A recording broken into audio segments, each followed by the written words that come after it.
Bonjour tout le monde et bienvenue au podcast BBN. Salut Rémi, ça va bien? Oui, ça va, toi? Yes, top shape, top shape. Édition du mardi, on est le 14. Quelle défaite hier. Pas une défaite, mais je pensais que Houston allait l'emporter. 3-1 sur... il était en avance, donc tout allait bien. Mais finalement, what the fuck, oui, Houston, on a un problème, ils l'ont échappé en fin de match. Et ouais, malheureusement, j'ai manqué le match. Ben, c'est ça, ils menaient 3-1 finalement et ça a fini 3-3. Donc, ils se sont fait remonter en toute fin de match et je pensais vraiment qu'ils allaient réussir à passer au travers, mais pas grave. Ça fait partie de la game, mais il y a eu plein de surprises à venir jusqu'à date. Pareil, dans le tournoi MLS is back, là, ça n'a pas été facile pour chacun des clubs et ça ne sera pas facile non plus pour l'Impact jeudi face au Toronto FC. Et va falloir sortir fort si on veut battre Toronto FC jeudi. C'est un match qui sera pas facile. C'est un match qui est attendu par tout le monde. Je pense que ça va être intéressant. J'ai vu qu'il y avait un cinéparc à Montréal qui présentait le match. Oui, oui, il est où? Moi non plus, mais j'ai vu qu'il était complet. Fait que c'est bon signe. Le monde sont dedans. Oui. Et ça va bien. Donc, hier, j'ai commencé à présenter le 11 de départ que j'allais emprunter pour ce match-là. Et finalement, j'ai tweeté jusqu'à 2 heures du matin avec des gens qui étaient plus ou moins d'accord, mais je veux juste prendre le temps de remercier là, les gens qui ont participé à la conversation. Liam, Yann, Jérémy, Jeff, Yannick, Gravel, David. C'est sûr qu'il y a beaucoup de pseudos aussi là, sur Twitter, fait que c'est pas toujours facile de les identifier. Mais discussion super intéressante. Et j'avais mis là Anthony Jackson-Hamel comme sur le 11 de départ. Ça n'a pas fait l'unanimité. Et dans le fond, l'explication que j'avais à ça, c'est que faut que tu mettes des joueurs qui veulent gagner. Tu sais, Joey Saputo a dit il n'y a pas longtemps que les joueurs à Montréal n'avaient pas assez de pression chez l'Impact de Montréal. Thierry Henry était clairement en tas au sortir de la première game avec les joueurs qui n'avaient pas joué. Tu sais, il a dit en gros que t'as beau avoir un schéma tactique, si les joueurs jouent pas, ça mène à rien. Et c'est un peu ce qui est arrivé lors du dernier match. Donc, faut que les joueurs jouent. Fait que t'as pas le choix. Faut que tu changes un peu la donne et d'entrer Anthony Jackson-Hamel, lui qui a pas vu de terrain encore dans ce tournoi-là. Moi, je pense que ça aurait pu être un électrochoc à cette formation-là. Mais avant d'aller plus loin, on y va-tu avec ton 11 à toi? Ouais, ben il y en a peut-être qui l'ont vu. Je l'ai tweeté. Écoute, il y a peut-être des joueurs où c'est sauceux, peut-être du monde qui vont faire le saut, mais moi, je suis allé plutôt, disons, conservateur, si je peux me le permettre. Au niveau des buts, je pense qu'il y a personne qui va être surpris, c'est Diop. Je veux dire, tu sais, au dernier podcast qu'on s'est parlé, on parlait de l'équipe, mais il y en a un qu'on a oublié de mentionner. Moi, je trouve qu'il a quand même bien été, c'est Diop. Oui. Si Diop n'avait pas été là ou s'il avait été mauvais, ben, je veux pas lancer de pierre non plus à bouche. Là. Ça fait un bout qu'on ne l'a pas vu garder, mais ça aurait pu. Une coupe de buts qui aurait pu rentrer. Puis moi, je pense que le gars est en confiance. Tu sais, il y a une séquence de jeu où il a baissé les bras parce que le ballon était chippé. Puis là, Jérémy Filosa disait ouh, il joue avec le feu, lui là. Puis finalement, le ballon n'est pas tombé dedans. Le gars est peut-être en confiance, puis il savait ses actes, puis ses angles, pardon, pas ses actes. Puis il était peut-être, vraiment, il savait que le ballon rentrerait pas. Fait que c'est signe qu'il est peut-être en confiance. Bon. Moi, je pense que Diop d'un but, on se trompe pas. C'est une valeur sûre. La ligne défensive, au niveau du centre, Binks puis Fanny, tant qu'à moi, ça bouge pas de là. C'est sûr. D'autant plus que le match est retardé à jeudi. Le dernier match était mercredi dernier, si je me trompe pas. C'est ça? Oui. Ça fait plus d'une semaine. Fait que Fanny va être en jambes, malgré son âge, c'est pas un problème. À gauche, à la place de Raitala, moi, c'est Corrales. Je te suis. Moi, je comprends pas qu'on l'a pas mis là. Tu sais, il jouait très bien. Puis là, on se dit, Raitala, on manque de... Quand il était blessé. En tout cas, bref, moi, je pense que Corrales doit être là. Raitala, c'est sorti. L'autre côté, je mets Brogliard. Oui. À droite, mon gars est enragé, je l'entends. C'est correct. J'espère que vous ne l'entendez pas. Au niveau des milieux de terrain, c'est là. Moi, j'ai oublié de le dire, ma formation, moi, c'est un 4-2-3-1. Là. Ouais. Au niveau du 2, du triangle central, dans le fond, notre 2-1, là, c'est Boyan pour relayer les ballons, distribuer des ballons. En dessous de lui, je mets plus, disons, défensif, Piet puis Wanyama. Sauf qu'il y a une nuance que je veux amener, c'est au niveau du triangle. Tu sais, souvent, c'est deux. On met 2 joueurs là, puis un là. Moi, j'aurais tendance à plutôt tasser Boyan au-dessus de Piet, puis à monter Wanyama entre les deux. Faire une rotation au niveau du triangle. Parce que Piet, tant qu'à moi, c'est un milieu défensif. Puis, comme on disait l'autre fois, lui, il va jouer ça simple, il va faire un tac, il va prendre le ballon, il va le redistribuer, il va rester un peu en arrière. Wanyama est capable de se porter vers l'avant, je crois. On s'attend pas à ce qu'il marque des buts, mais je pense qu'avec sa qualité technique au niveau de ses dribbles, on l'a vu, le peu de match qu'il joue, le ballon, quand il l'a sur le pied, il le garde, là, il le perd pas. Et Boyan, je le tasse un peu pour qu'il soit capable de faire ses passes puis de distribuer ses ballons aux attaquants, aux joueurs qui vont être vers l'avant. Au niveau des j'ai dit 4-2-3-1, là. Puis là, dans le fond, je me rends compte que ça a plus l'air. En tout cas. Un 4-3-3, mais c'est pas grave. Vas-y, on comprend, là. Parce que moi, c'est sur le schéma du 4-2-3-1, on le voit, là, mais ouais. Sur les ailes, je mets Lapalainen à gauche. Et du côté droit, je mets Kyoto. Et en pointe, en avant, je mets Urruti. Et moi, je pense qu'avec ça, là, si les ballons ne se rendent pas à Urruti, il y a un problème. Soit qu'Urruti ne se place pas et qu'il s'arrange pour être marqué. Parce que, tu sais, je disais l'autre fois, les ballons ne se rendent pas à Urruti, mais en même temps, si ton attaquant, il se colle sur le défenseur, il n'y aura pas de ballon. C'est sûr. C'est définitif. Il faut qu'il descende un peu et qu'il aille à l'appel. Mais, tu sais, Corrales, je repars en arrière. Corrales sur la gauche, je te rejoins. Je comprends que Raitala soit le capitaine de l'équipe, là. Mais, tu sais, on va revenir à sa nomination. Il n'y a personne qui le voyait là. Tu sais, on a tout fait Watt, Raitala capitaine. Puis là, tu sais, on va apprendre à le découvrir. Il y a peut-être quelque chose qu'on n'a pas vu.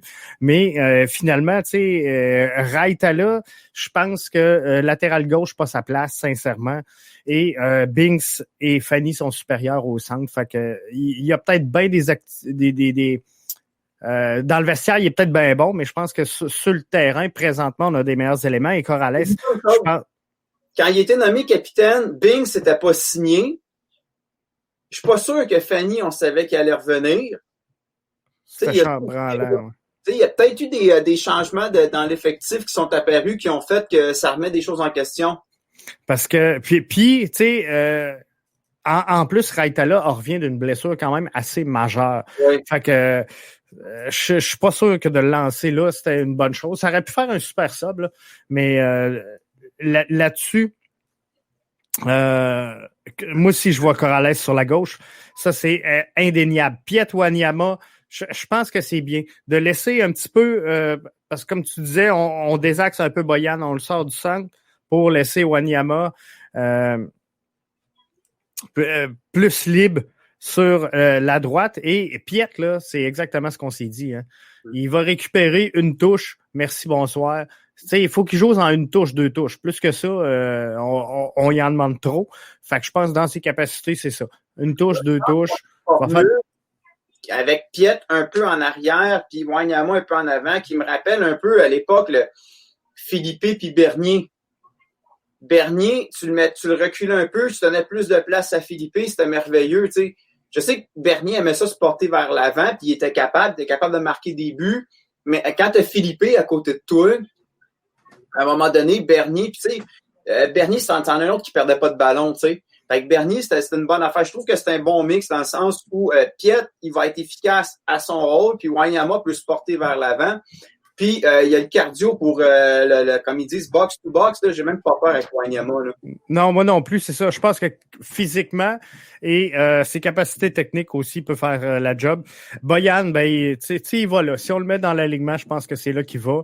Tu sais, je commence, c'est ça que je disais sur Twitter avec les gens avec qui je parlais cette nuit.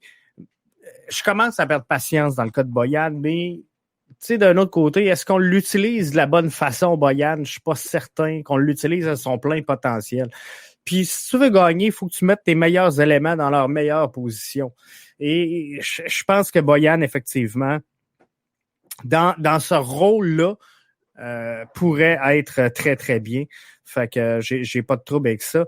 Lassie, Kyoto, Urruti, c'est bien. Mais moi, j'ai mis Urruti en dehors de mon 11 aujourd'hui parce que je l'avais mis sur mon 11. Mais c'est Amine, tantôt, qui relayait l'info des déclarations d'Urruti aujourd'hui. Puis, dans le fond, aujourd'hui, je le bench parce que Urruti est allé dire aujourd'hui, ce tournoi-là, c'est impossible de se concentrer. On peut pas être focus. Il fait trop chaud, c'est trop humide. On veut pas être là. Il y a 2 matchs. C'est un match en première demi. La deuxième demi, c'est complètement un autre match. Fait qu'il fait trop chaud, c'est trop humide. On peut pas se concentrer. Tu sais, c'est comme de dire... puis il est allé finir ça par... tu sais, ça va se finir 1-0. Tu sais, si tu veux pas jouer, reste chez vous. J'avais pas entendu ces déclarations-là. Puis, tu sais, je veux pas. Tu sais, la Coupe du Monde au Qatar s'en vient.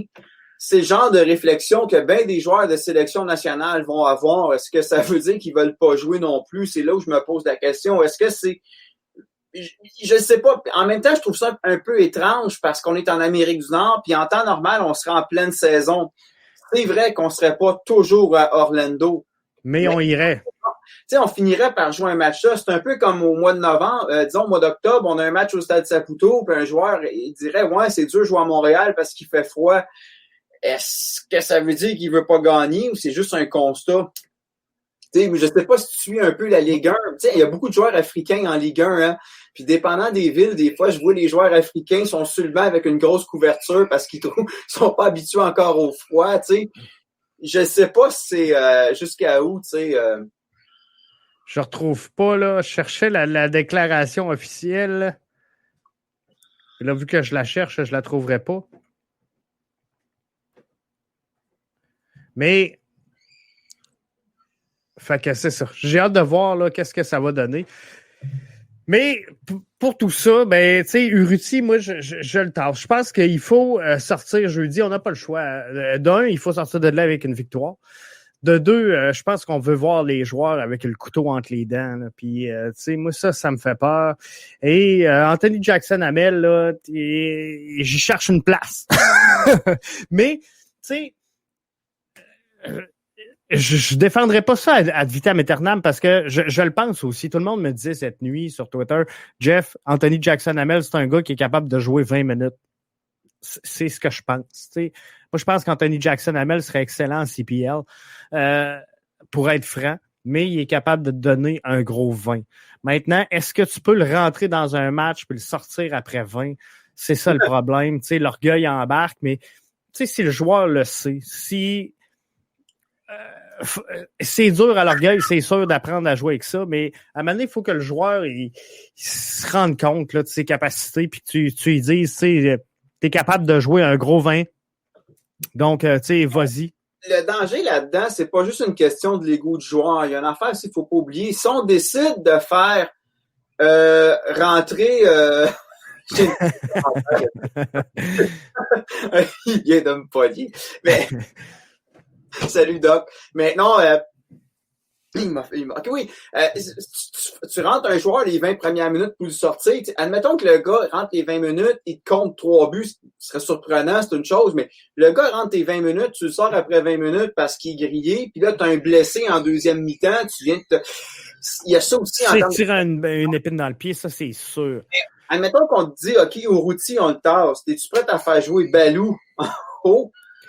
Non, c'est ça mon problème. C'est que Urruti, là, en haut, là, j'ai comme rien. J'ai pas d'autres cartouches. Tu sais, Boyan va pas là. Peut-être Lassie, mais je pense pas. Fait que t'as quoi? T'as pas grand-chose pour jouer là. Il y a peut-être Kyoto ou Orgy. Mais les ressources sont minces. Balou, ça peut, tu sais, tant qu'à, tu sais, t'es mal pris, là. Moi, Doc qui me donne le lien Ouais. de la déclaration du Ruti, tu sais. C'est ça, pas d'excuses, mais là, je suis pas capable je peux pas cliquer le lien. Mais en gros, c'est ça qu'il disait, tu sais. Il dit, fait trop chaud, on peut pas jouer, on peut pas se concentrer, on peut pas être focus. Mais reste sur le banc, le gars. On va en mettre qui sont capables. Parce que, tu sais, il fait chaud pour les deux formations. Sauf que d'un autre côté, par exemple, le fait avec la pandémie, si jamais il n'y a pas de spectacle. Parce que là, à TSN, il expliquait une affaire, là, je fais un détour, là, mais à New York, il y aurait un problème pour le City parce qu'ils ne pourraient pas utiliser le Yankee Stadium si la MLB recommence parce que les Yankees joueraient.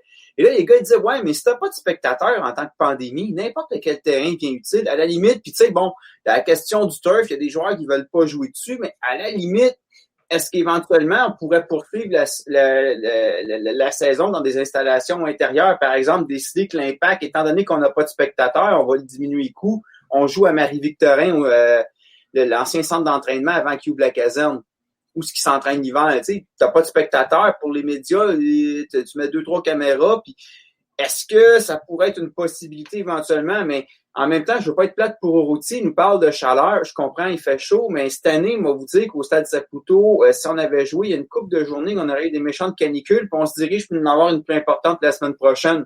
C'est pas Rivière-du-Loup commencer, mais je peux te dire qu'à Montréal, je voudrais pas être Saint-Pitch en fin d'après-midi, là. Ah non, c'est sûr. Puis, tu sais, surtout ceux qui ont des synthétiques, il y en a de moins en moins quand même, mais il y en a encore. Puis la petite granule noire qu'ils mettent dans le fond de ça, là, quand il fait chaud, ça remonte, le soleil pogne là-dedans, c'est des îlots de chaleur. C'est rendu problématique. Ils se rendent compte dans grandes villes, ça crée des îlots de chaleur. Puis, en termes de réchauffement, ça compte. Ben, je dirais pas que ça contribue au réchauffement climatique. Là, je veux pas dire n'importe quoi, mais ils se rendent compte que effectivement, les endroits sont beaucoup plus chauds à cause de la petite gommette noire. Fait que puis je pense que c'est un turf sur lequel ils jouent à Disney, hein, si je me trompe pas. Je pourrais pas te dire. Je pense que c'est un synthétique, mais ça se peut que je me trompe. Là, je vais me garder une gêne. Là. Fait que c'est sûr qu'avec le climat... Non, je pense que si arrose. Non. C'est ça, il arrose. Non, c'est sûr qu'ils jouent sur le gazon. Mais ils ont peut-être des... Parce qu'il y a plusieurs terrains, là, il y en a peut-être pour l'entraînement qui sont en synthétique, mais le terrain officiel sur lequel ils jouent, c'est un gazon. Hein. Mais bref, pour venir à notre 11 partant, admettons là, que ça va pas bien contre Toronto. Sauf que là, il n'y a rien de perdu. À part New England, tout le monde a fait des nuls. C'est ça, fait que ça va quand même pas pire. Mais moi mon problème avec OGH, Anthony Jackson-Hamel, c'est exactement ça. Tout le monde me dit, rentre-les en fin de game, il va te marquer un but dans le 20 dernières minutes. Ça va être parfait. Mais si dans les 20 dernières minutes, on perd 4-0, ça m'étonnerait, là, mais... Il l'a pas fait dans les 4 dernières saisons. Tu sais, il l'a fait quand Drogba est arrivé avec Biello, bam, bam, bam, puis depuis, bon, à sa défense, on l'a pas, Rémi Garde l'a tué, il l'a pas fait jouer, comme je disais la dernière fois, et c'est ça qui m'emmerde avec Jackson Hamel, parce que je pense pas que c'est une question de potentiel. En tout cas, il avait du moins le potentiel pour jouer à MLS. Le problème, c'est qu'il a été mal utilisé, puis on l'a tué. Moi, je pense que c'est vraiment ça. On a miné la confiance du joueur. Puis, tu sais, moi, j'y ai cru là quand c'est au stade olympique, je pense. C'était-tu contre Saprissa qui a fait une apparition en fin de match? Non, c'est contre Olympia. OK, Olympia. Mais tu sais, j'y ai cru. Je trouvais que l'implication était là, l'implication était belle. Il était porté vers l'avant, il se sentait agressif. Puis, on sentait, en tout cas, moi, j'ai senti en fin de match qu'il aurait aimé ça, avoir un peu plus de temps. Tu sais, à sa défense, comme je te dis, on l'a presque pas fait jouer. Fait que c'est dur de le critiquer quand le gars, tu lui donnes pas d'occasion puis tu le bloques tout le temps. Puis, admettons que demain, tu le rentres à 20 minutes puis qu'il te compte un but important contre Toronto. On s'entend que pour sa confiance, d'autant plus que c'est un gars d'ici, ça va booster. Ça peut, parce qu'il est pas vieux, là. Ça peut être le truc qui le débloque. C'est sûr que lui, l'Europe, non. Mais la MLS, je pense que si on peut le faire débloquer puis l'utiliser comme il faut, il est peut-être pas trop tard. Le X, est-ce qu'il cadre encore dans les plans de l'équipe ou il est là parce qu'on n'a pas réussi à le vendre? Tu sais, mais tu sais, regarde, donne un autre exemple. On parlait de Boyan, tu sais. Oui. Il joue pas à bonne place. Clairement pas. On l'a amené à l'époque de Rémi Garde. Même chose pour Lapalainen. Puis tu sais, moi, Lapalainen, c'en est un que je trouve qui est peut-être overrated. Là, je vais peut-être me faire lancer des tomates, mais il est arrivé, il a joué un gros match, puis après, bon, il y a eu blessure. On l'a pas trop revu après. Je dis pas qu'il est pas bon sur le terrain, mais j'ai trouvé qu'il était très discret contrairement à Piatti, tu sais. Puis, est-ce que on est dans une situation où Henry arrive avec des joueurs qui étaient montés construits pour une équipe en fonction de Piatti? Puis là, bon, on a fait tenir Victor, tu sais, mais j'ai l'impression que présentement, cette équipe-là est comme sur deux chevals. On la construisait autour de Piatti, puis là, la transition est construite encore un peu pour Piatti, parce qu'on n'a pas changé les joueurs. On a amené quelques joueurs, mais on est comme entre deux chaises présentement, je pense. On essaie de changer le noyau, puis c'est ça, faut greffer tous les éléments autour pour qu'il y ait un lien dans tout ça. Ça va prendre du temps et des nouveaux joueurs, c'est sûr. Tu sais, m'a donné un exemple, c'est OK, c'est pas la réalité, là, mais à FIFA 20, quand je joue, des fois, là, je me parle d'une saison avec l'Impact, là, j'arrive au premier match, puis je veux monter mon effectif, je regarde la liste de joueurs à jour, puis je te dis que c'est un méchant cas. Il y a des époques avec Piatti, c'était clair, c'est tout de suite, tac, tac, tac, tac, tac, je savais. Là, je suis là, puis qu'est-ce que je mets? Ça reste un jeu vidéo, mais tu sais, je veux dire, à un moment donné, tu te dis, j'ai regardé le match hier, mais regarde, c'est un gros. Moi, je regarde, tu sais, j'ai fait mon 11 partant, là, ma feuille, j'ai fait mes devoirs, là. Pour une fois que c'est pas moi qui les donne. Mais encore là, j'ai des gros points d'interrogation. Il y a des trucs que. Tu sais, pour moi, Victor, Binks, Fanny, Corrales Diop, ça va. Mais les autres, c'est surtout sur le côté gauche, j'ai mis la Palainen, pour moi, c'est un gros point d'interrogation, ça. Même chose de l'autre aile. Tu sais, on n'a pas je trouve qu'on n'a pas un joueur qui, lui, si tu le mets à droite puis tu le sais que ça va passer. Je trouve que au niveau de l'attaque, là, surtout au niveau de l'attaque, là, les deux alliés chaque côté, là, je suis un peu dans le flou. C'est vraiment là que ça se passe et la brigade défensive, je vais le dire comme il faut pour Michel, il joue très bien. Fait que je pense que Corrales, Binks, Fanny, Zachary, Broguillard, c'est vraiment pas un problème. Donc, cette percussion-là se fait bien de monter, descendre. Et je pense vraiment qu'il faut toujours que tu montes ton équipe de l'arrière vers l'avant. T'sais, quand tu construis ton équipe, tu pars en arrière. Fait que Diop, c'est réglé dans le but. On l'a. Corrales, Binks, Fanny, Broguillard, on voit la même chose. Fait que je pense qu'on est là. Fait que c'est vraiment à partir du centre qu'on a tellement de joueurs, mais tous des joueurs, sans dire moyens, là. On n'a pas de super vedette au centre, on n'a pas de super vedette en haut. Fait qu'on a tous des joueurs moyens qui jouent comme ils peuvent et qui essayent donc de défendre le maillot du bleu, blanc, noir. Mais moi, je pense que c'est au niveau de la chimie. Soit ça ou on a trop de joueurs qui possèdent les mêmes capacités. Tu sais, oui. Je regarde un Taider, un Boyan, Wanyama, Piet. On a peut-être trop de joueurs qui sont pareils. C'est sûr que Piet il a un rôle, je pense, en tout cas à mes yeux, à moi, beaucoup plus défensif que les autres. Fait que c'est pour ça que dans un 4-2-3-1, je suis super à l'aise de l'avoir. Tu le mets lui, mettons, puis Wanyama, ou ce que t'en as un qui va être plus porté vers l'avant, l'autre plus en retrait. Donc, je pense que c'est bien. Mais après ça, là, t'arrives en haut, des attaquants, on en a plein, là. Mais, tu sais, Balou, Anthony Jackson-Hamel, Orji, Kyoto, Lassie, il n'y en a pas un pour dire qu'il se démarque du lot. Non, je suis d'accord avec toi. Puis, encore là, d'avoir une équipe, un effectif avec des joueurs moyens, c'est une chose. Quand il y a une chimie entre les joueurs. Ouais. Tu sais, l'Islande. Exactement, l'Islande, tu sais, ou si je prends un exemple plus québécois, le Canadien en 93. Ouais. Tu comprends, c'est ça. Si les gars, il y a toujours la question, si tu joues en équipe, c'est une chose. Et je dirais peut-être pas que nécessairement que les gars ne jouent pas en équipe, parce que le dernier match, je pense qu'ils n'ont pas joué, mais bon, je pense qu'à quelque part, à un moment donné, quand t'as trop de joueurs pareils, c'est dur de jouer en équipe parce que t'as une tâche à faire, tout le monde peut la faire, fait que tout le monde veut la faire, puis je vais donner un exemple. Il y a plusieurs années, Ali, un gars avec qui je travaillais, il me disait tout le temps, lui, c'est un fan fini du Barça. Il me disait tout le temps la même chose. Il dit, tu sais c'est l'année que le Barça avait battu United en finale. Il me disait merci Gladmat. Il me disait tout le temps, tu sais, Rémi, quand Messi joue, là, puis qu'il veut relayer une passe à Pedro, il a même pas besoin de lever la tête pour le faire. Il sait où Pedro se tient, puis il sait ce que Pedro va faire. Et à l'Impact, j'ai comme l'impression que c'est peut-être ça aussi. Tu sais, cette année-là, je me souviens, Wayne Rooney avait compté une bicyclette de fou contre Man City, là, qu'on a revu passer dans les réseaux sociaux. Nani l'avait envoyé, d'ailleurs, à Orlando. Nani savait exactement dans quel coin se tenait Rooney. J'ai l'impression, des fois, défensivement, peut-être moins, mais quand on attaque, les gars ne savent pas où les autres joueurs sont.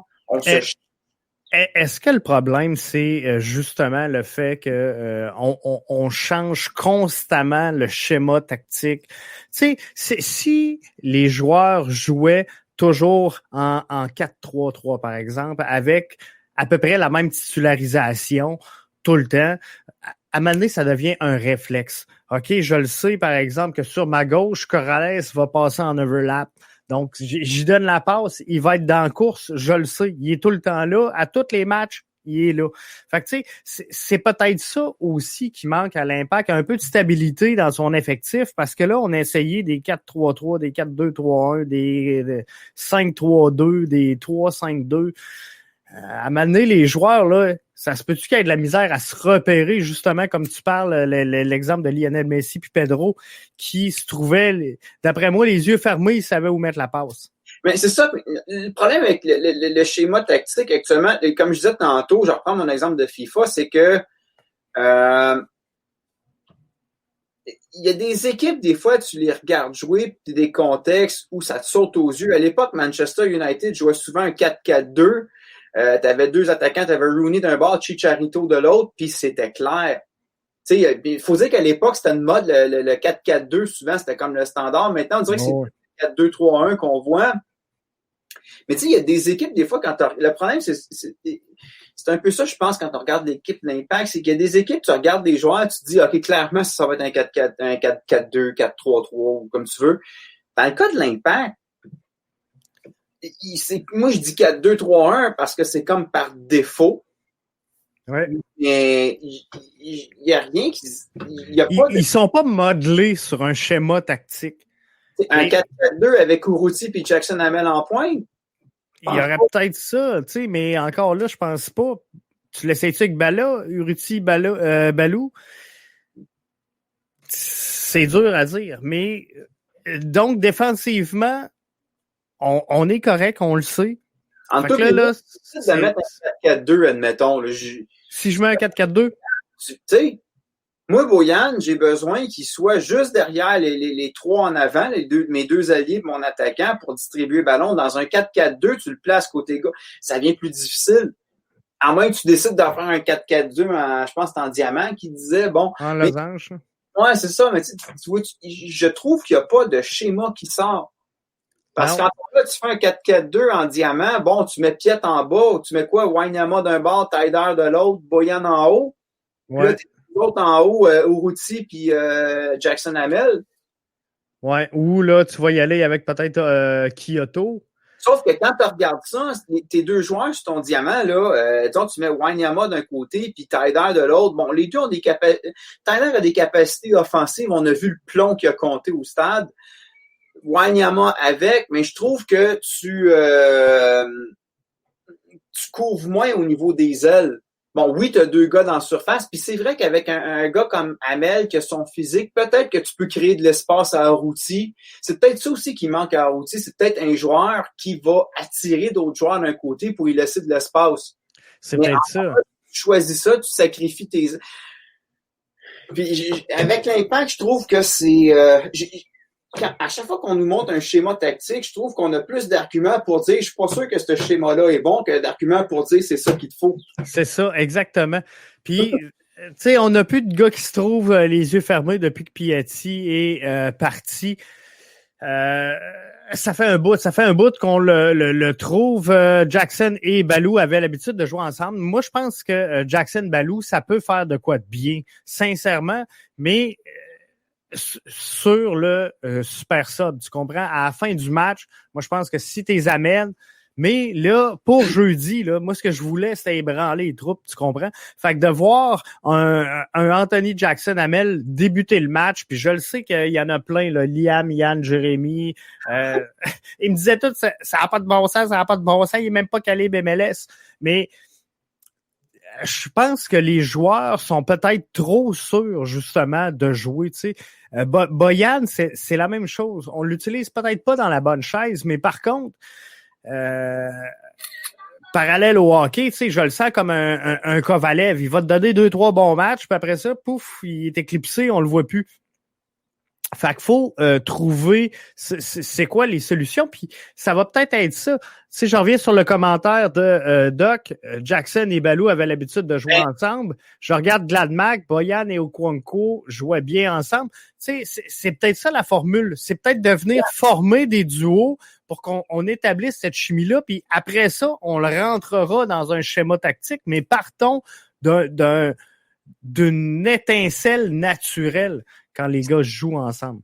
Ce qui nous a fait mal contre New England, c'est le fameux duo, effectivement, je suis d'accord. Admettons là, qu'on perd, je le souhaite pas, mais qu'on perd contre Toronto jeudi, moi je te dirais, let's go, Jackson, Hamel, Balou testent l'ensemble le dernier match. T'as plus rien à perdre, t'es éliminé. J'espère que si jamais ça va pas bien contre Toronto, on va faire des expériences. Ceci étant dit, je veux pas qu'on perde, surtout pas contre Toronto, là. Mais écoute, parce que je vois les commentaires à l'écran, tu sais, Gladmack, Boyan, Okonkwo jouaient bien ensemble. Effectivement.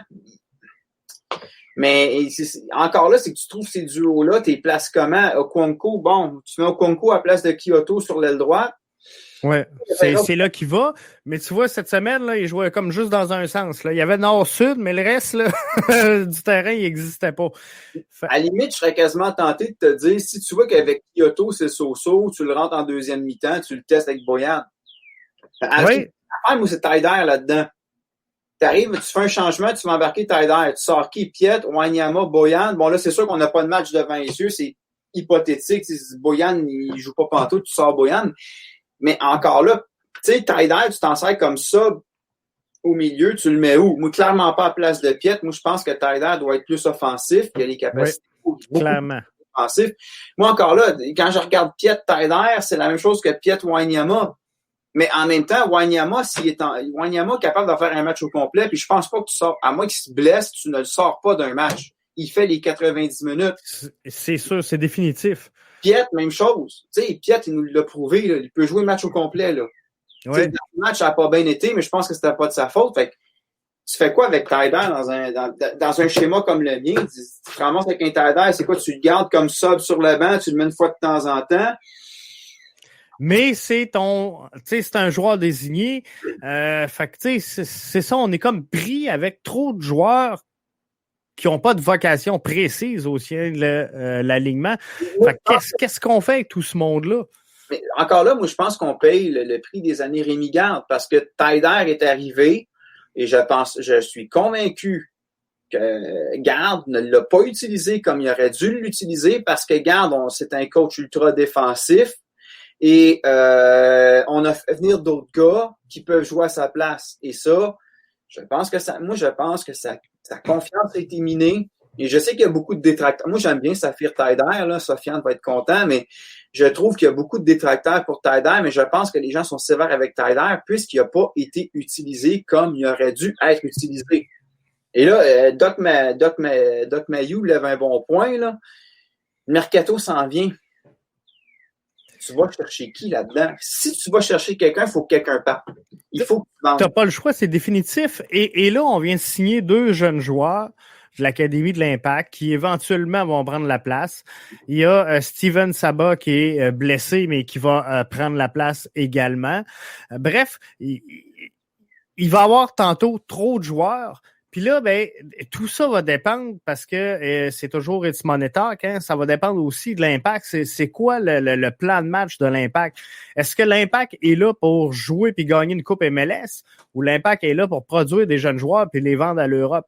Tu sais, Moi, Saba, j'ai peur parce que je pense que c'est un bon choix et que c'est un excellent joueur. C'est pas ça la question, OK? Et merci, Beto Mora. Mais puis j'ai un de mes bons amis, Stéphane, qui a joué longtemps, là. Justement, il est haïtien, là, puis tu sais, comme lui, il me disait, l'équipe d'Haïti, là, les derniers matchs, il les a vus jouer, il était wow, il était impressionné. Il dit, il se passe de quoi avec cette équipe-là, OK? Puis il me disait, Steven Saba est excellent. Le problème, ce que j'ai peur, c'est qu'est-ce que Steven Saba s'en vient ici, puis qu'il va se ramasser d'une zone engorgée, puis que... Tu sais, combien de fois, c'est Piscou, quand on l'a fait venir, on l'a fait jouer un match, il était blessé. Il y a plein de joueurs qu'on a fait venir de même, avec Maximiliano Rodriguez, la deuxième saison, là, on le voyait, c'est comme le stop scorer, il n'a même pas joué un match. Puis c'est là qu'on voit l'importance d'avoir un club 2. Tu sais, je regarde là présentement, là, parce que j'ai beau à regarder toutes les 11, là, il n'y a personne à venir jusqu'à date qui m'a parlé de Mathieu Choinière. Il est là, il est dans le line-up, mais il réchauffe le bête puis un méchant bout. Un FC Montréal, ça presse, effectivement. Qu'est-ce qui se passe avec Sedic?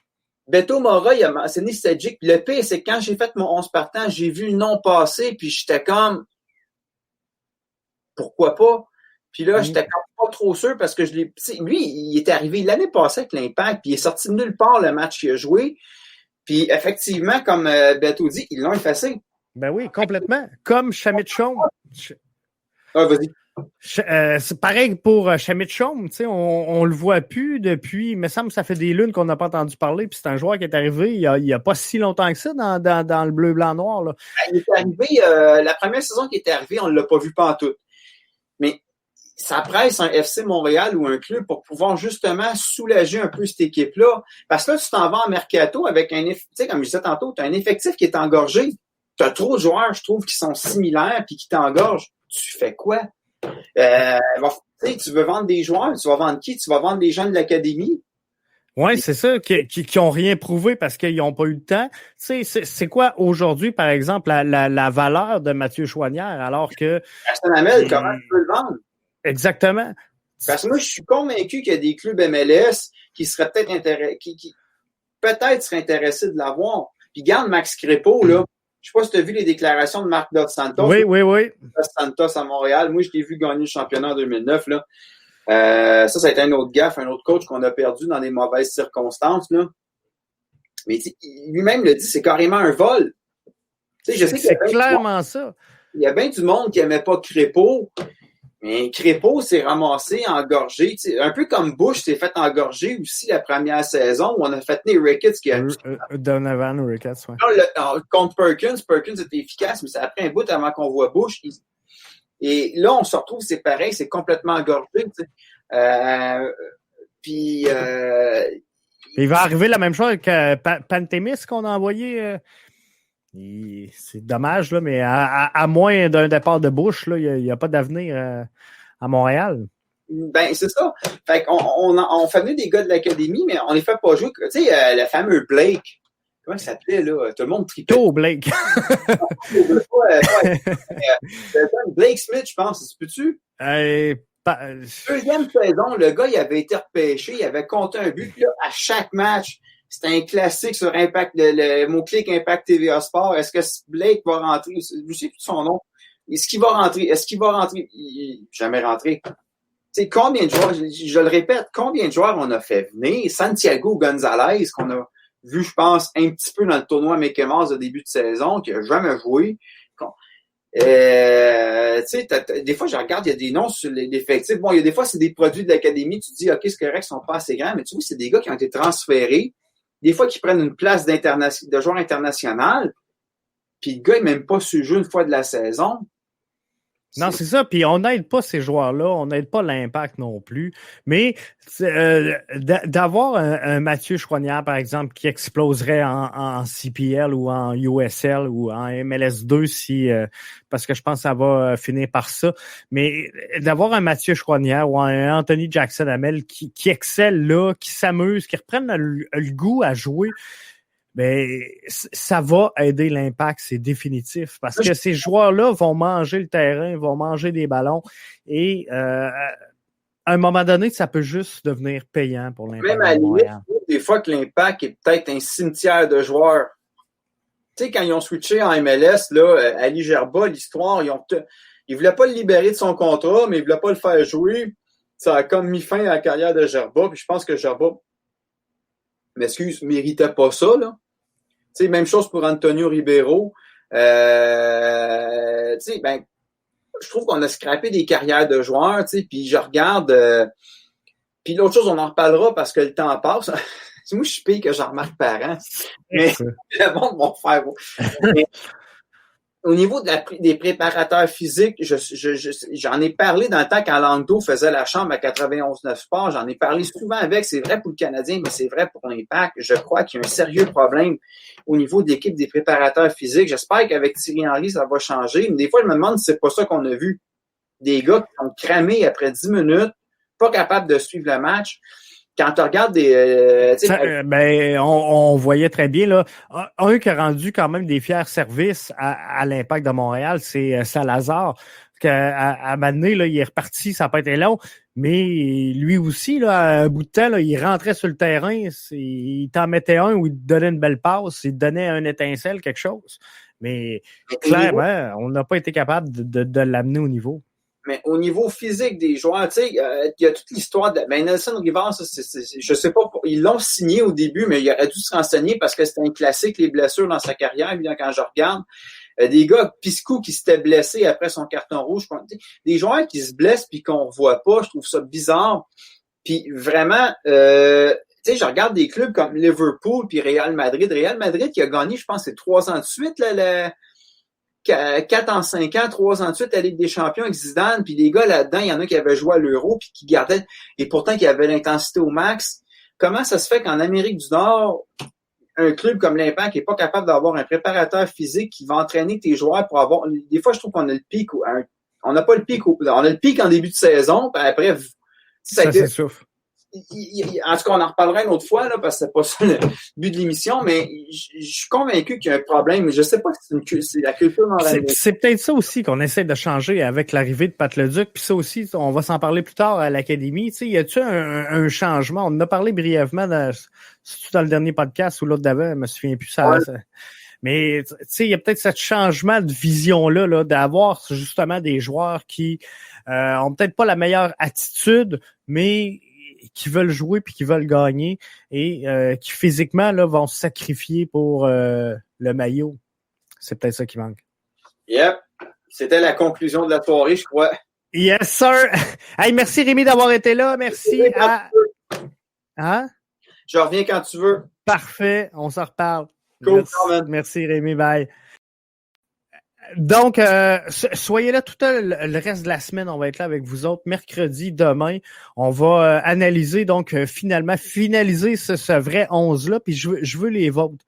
Demain, je veux présenter vos 11 de départ à vous. Comment est-ce que vous voyez ça et comment est-ce que vous entrevoyez cette bataille-là? C'est un classico, c'est un derby de jouer contre Toronto.